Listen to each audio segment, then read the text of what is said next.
নমস্কার বন্ধুরা, তোমরা সবাই কেমন আছো? তো সকাল সকাল নিয়ে চলে আসলাম আমার আজকে বাচ্চার জন্য টিফিন বানিয়েছি, তার রেসিপিটা। সকাল সকাল ছেলে আবদার করে বসলো, মা আজকে ম্যাগি করে দাও। তাই একটি ওয়াইয়ের প্যাকেট নিয়ে নিয়েছি। এখন কড়াই জল দিয়ে তাতে ওয়াইটা ছেড়ে দিয়েছি। এখন সেদ্ধ করে নিচ্ছি। সেদ্ধ প্রায় হয়েই এসেছে। এখন জলটা ঝরিয়ে নেব। তার জন্য আমি একটা ফুটো পাত্র নিয়েছি, একটু বড় হয়ে গেছে। ছোট মানুষ। এখানে নিয়েছি আলু, টমেটো, পেঁয়াজ, ভালো করে কেটে নিয়েছি। এখন আমি কড়াইয়ে তেল দিয়ে দেব। ছোট মানুষ তো বেশি খেতে পারে না, তাই একটা প্যাকেটই নিয়েছি। অল্প পরিমাণ তেল দিয়েছি, বেশি তেল দেব না, এমনিতেই গরম, আর বাচ্চাদের অতিরিক্ত তেল মশলা খাওয়ানো ভালো না। আলুগুলো দিয়ে দিলাম, পেঁয়াজ কুচিগুলো দিয়ে দিলাম, এখন টমেটোগুলো দিয়ে দিলাম।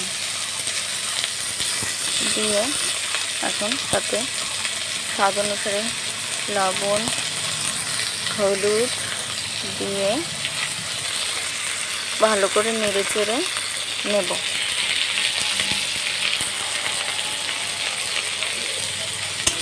ও ম্যাগি খেতে খুবই ভালোবাসে, প্রায়ই আমাকে বলে, কিন্তু আমি এত গরম জন্য সবসময় বানিয়ে দিই না। যাই হোক, একটু ঢাকনাটা দিয়ে ঢেকে দিই। এখন উঠিয়ে নেব। দেখুন, ভাজা প্রায় হয়েই এসেছে। এখন আমি সেদ্ধ করা ম্যাগিগুলো এর মধ্যে নেড়ে চেড়ে নিয়ে দিয়ে দেব।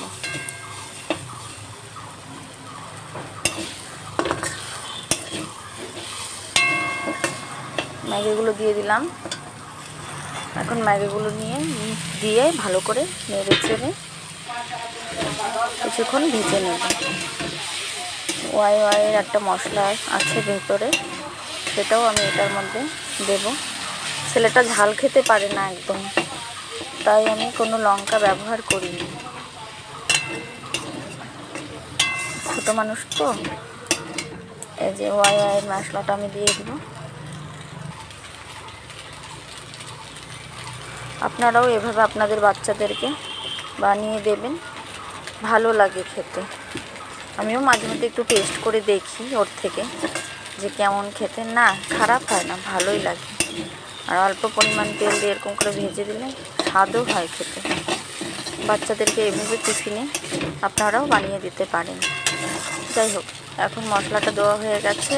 ভালো করে নেড়ে চেড়ে একটু ভেজে আমি নামিয়ে নেব। দেখুন, হয়ে এসেছে। এখন নামিয়ে নেব। একবারে টিফিন বক্সেই ভরে দিই। এই যে আমার টিফিন বক্সে রেডি করা হয়ে গেছে। তো টাটা।